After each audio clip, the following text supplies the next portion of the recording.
Assalamualaikum class. This is your financial management coach and I'm your faculty Anila Devi. Today I discuss the topic of capital structure. Capital structure की बात शुरू करने से पहले discuss करते हैं कि किसी भी ऑर्गेनाइजेशन का कैपिटल स्ट्रक्चर क्या होना चाहिए.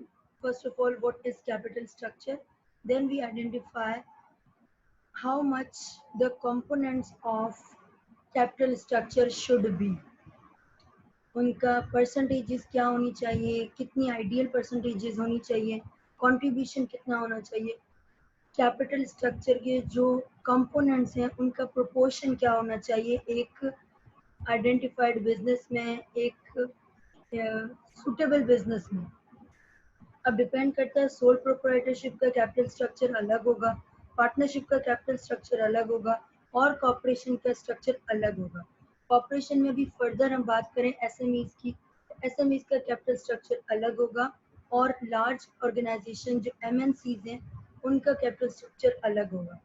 जैसे ही हम बेसिक कोर कॉन्सेप्ट पढ़ लेंगे कैपिटल स्ट्रक्चर के बारे में, उसके बाद हम डिफाइन करेंगे कि जो फॉर्म्स ऑफ ऑर्गेनाइजेशन है इनका कैपिटल स्ट्रक्चर आइडियली क्या होना चाहिए.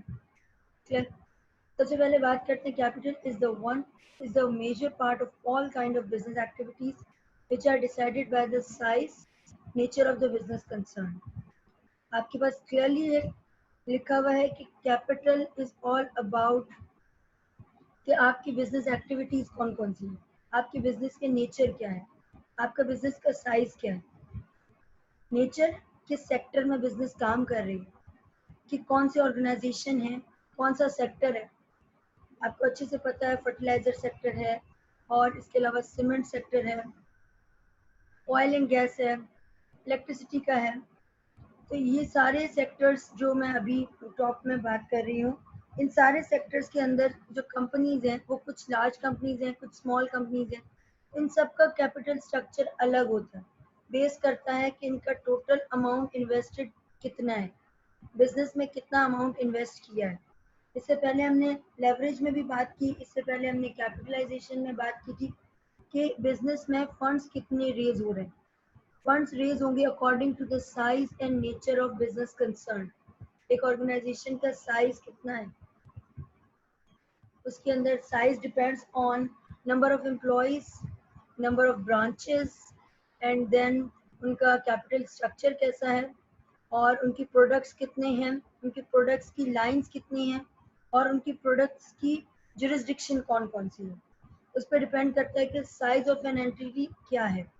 नेचर ऑफ बिजनेस में हमने भी बात की किस तरीके से नेचर ऑफ बिजनेस है, कौन कौन सी ऑर्गेनाइजेशन है और कैसे कैसे काम करती है. स्टॉक एक्सचेंज में लिस्टेड 547 कंपनीज ऐसी हैं जो नॉन फाइनेंशियल काम कर रही हैं, नॉन फाइनेंशियल सेक्टर्स में काम कर रही हैं अप टिल नाउ. और इसके अलावा फाइनेंशियल अलग हैं जिसमें बैंक्स आ जाते हैं, मुदारबाज आ जाते हैं, लीजिंग आ जाती है, इंश्योरेंस आ जाती है. ये सारी कंपनीज फाइनेंशियल सेक्टर्स में लाया करती हैं. तो इन फाइनेंशियल सेक्टर्स का कैपिटल स्ट्रक्चर अलग होता है. Clear? Are you getting my point? अब आपको ब्रॉडर पिक्चर समझ आ रही होगी कि मैं किस चीज की बात कर रही हूँ. जिस सेक्टर में जो कंपनी लाया करेगी वो अकॉर्डिंग टू उसके वही कैपिटल स्ट्रक्चर होगा और वो उतने ही फंड रेज करेगी. क्लियर? फर्दर बात करते हैं. कैपिटल में भी raise with the help of various sources. बहुत क्लियरली बहुत डिटेल में डिस्कस कर चुके हैं कि कौन कौन सी सोर्सेज हैं और किस किस तरीके से कैपिटल बिजनेस में रेज हो रहा होता है और कौन कौन से शॉर्ट टर्म है, कौन कौन से लॉन्ग टर्म है. तो बार बार ये डिस्कशन हो चुका है हमारा कि किस तरीके से बिजनेस में कैपिटल रेज करते हैं. छोटी कंपनीज होती हैं वो कमर्शियल पेपर्स देती हैं, जो वेल नोन कंपनीज होती हैं पब्लिक डिपॉजिट्स करती हैं, जो लार्ज एमएनसीज होती हैं वो डिवेंचर्स लेती हैं और इसके अलावा आपके पास कमर्शियल पेपर्स इशू करती हैं, वो भी एट लार्ज जनरल पब्लिक को पब्लिक डिपॉजिट्स इशू करती हैं. इसके अलावा छोटी का जो एसएमईज हैं वो फैक्टरिंग करती हैं, उनको क्रेडिट पीरियड मिलता है, उस पर वर्किंग कर रही होती हैं. तो मोर और less short term, long term and based on time period and based on the nature and size of the business concern आप बात कर रहे होते हो अकॉर्डिंग टू उनके फंड्स रेज होते हैं, और उनके जैसे ही उनके फंड्स रेज होते हैं उसके अकॉर्डिंगली उनका कैपिटल स्ट्रक्चर मेंटेन हो रहा होता है। क्लियर? फंड्स रेज में हमने बात की थी डिबेंचर्स की भी और इक्विटी की भी। एक ऑर्गेनाइजेशन फंड रेस अपनी इक्विटी से भी कर सकती है और डिवेंचर से भी कर सकती है। क्लियर? तो ये चीजें हमने हाउ टू रेज कैपिटल में डिस्कस की थी। अब कौन सी कंपनी कितना करेगी, उस कंपनी का स्ट्रक्चर क्या है, उस कंपनी का नेचर ऑफ बिजनेस क्या है, उस कंपनी का साइज कितना है, वो डिपेंड करता है कंपनी टू कंपनी। क्लियर? अब हम बात करते हैं if the company maintains proper and adequate level of capital, it will earn high profit and they provide more dividends to its shareholders.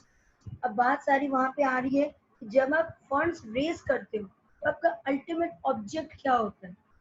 जब आप फंड्स रेज करते हो तो आपका बेस लाइन ऑब्जेक्ट क्या होता है कि मैं अपने फंड्स जो रेज कर रहा हूँ इसके अगेंस्ट कॉस्ट पे कर रहा हूँ। क्लियर? और जब आप वो कॉस्ट पे कर रहे हैं तो आपकी जो बिजनेस में वो इन्वेस्टेड अमाउंट है उस पर रिटर्न उस कॉस्ट से ज्यादा आना चाहिए। जब उसका रिटर्न उस कॉस्ट से ज्यादा आएगा तो ही आपके पास सफिशिएंट प्रॉफिट्स जनरेट हो सकेंगे।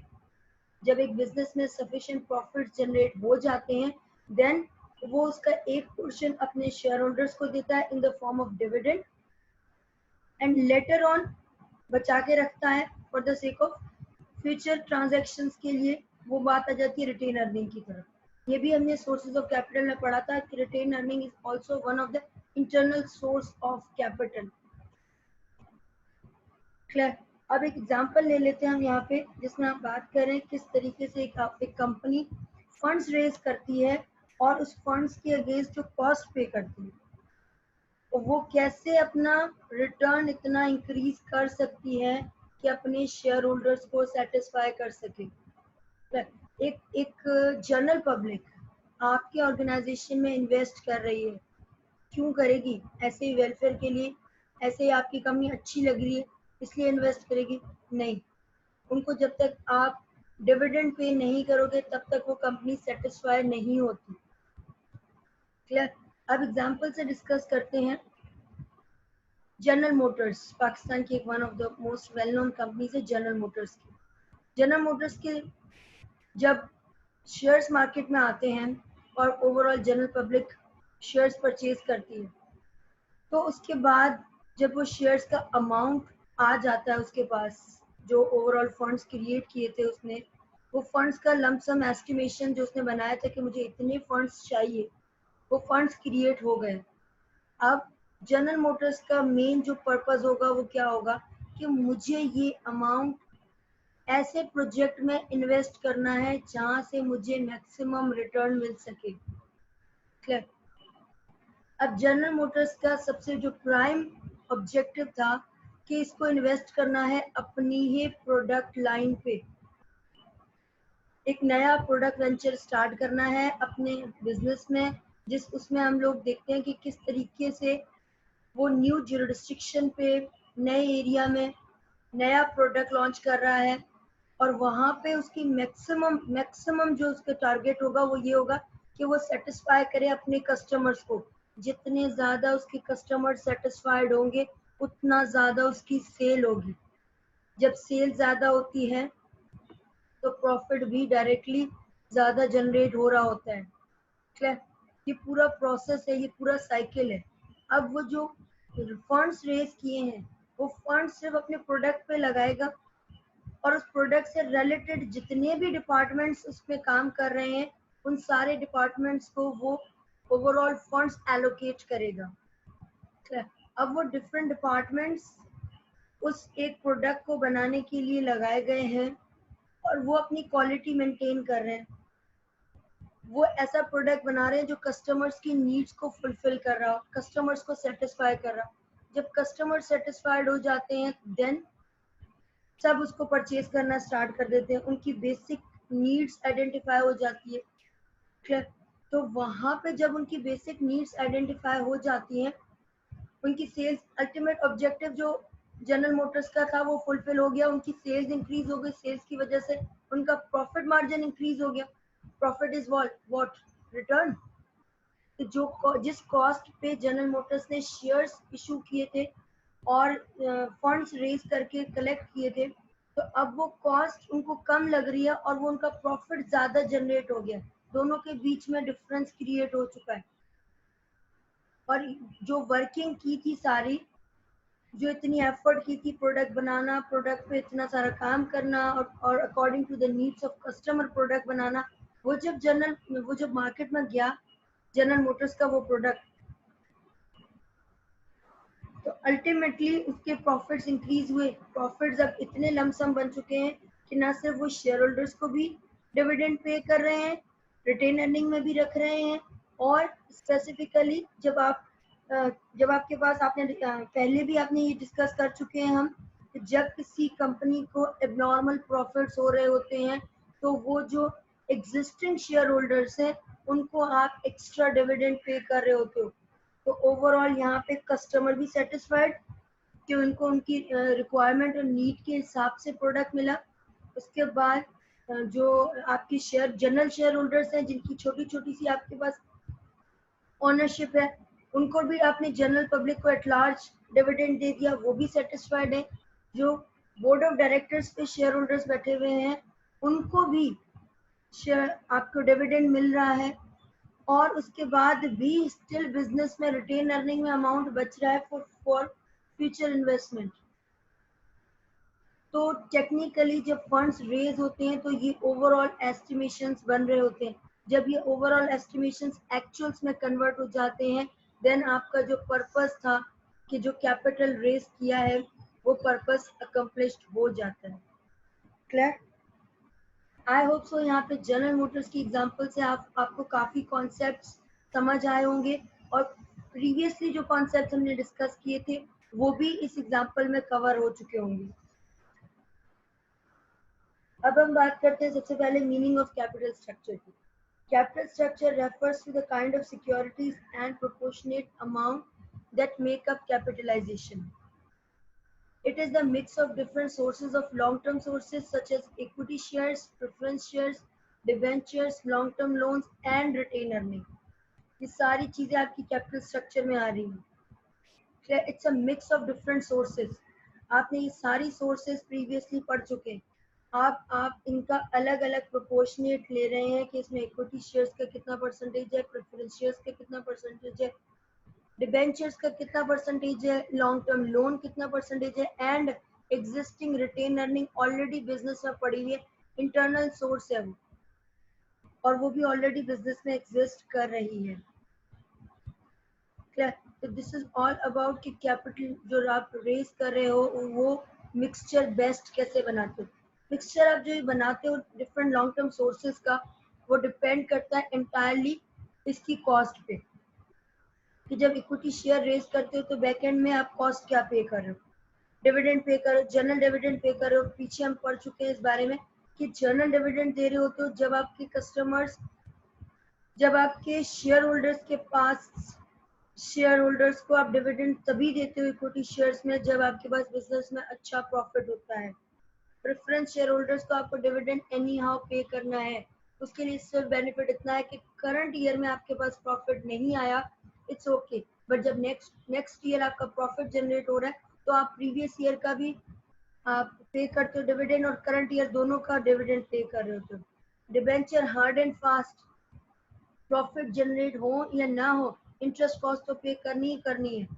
लॉन्ग टर्म लोन्स जो आप ले रहे हो उस पर इंटरेस्ट कॉस्ट तो पे करनी ही करनी है, इवन दो प्रॉफिट हो रहा है या नहीं हो रहा, irrespective of that. Retain earning तो इंटरनल सोर्स है। तो जो ये आप मिक्सचर बनाते हैं लॉन्ग टर्म सोर्सेज का, कोई भी ऑर्गेनाइजेशन बनाती है तो उनकी प्राइम रिस्पॉन्सिबिलिटी होती है कि इनके पीछे जो बैकएंड में आप कॉस्ट पे कर रहे हो वो कॉस्ट मिनिमम हो, और इसको इन्वेस्ट करने के बाद जो आपके पास रिटर्न आ रहे हो वो रिटर्न आपके मैक्सिमम हो सके। क्लियर? आई होप सो यहाँ पे आपको बेसिक मीनिंग कैपिटल स्ट्रक्चर की समझ आ रही होगी। कैपिटल स्ट्रक्चर में अगर लिखूं तो capital structure is equal to equity share, preference shares plus debentures plus long term loans, ये सारी चीजें आ गई इसके अंदर। क्लियर? अब हम बात करते हैं capital structure is the permanent financing of the company represents primarily by long term debt and equity. Long term debt and equity, पैसा बाहर से आ रहा है, एक ऑर्गेनाइजेशन के अंदर जो भी पैसा बाहर से आ रहा है वो आपके कैपिटल स्ट्रक्चर में काउंट होता है। क्लियर? अब हम बात करते हैं डेफिनेशन ऑफ कैपिटल स्ट्रक्चर की।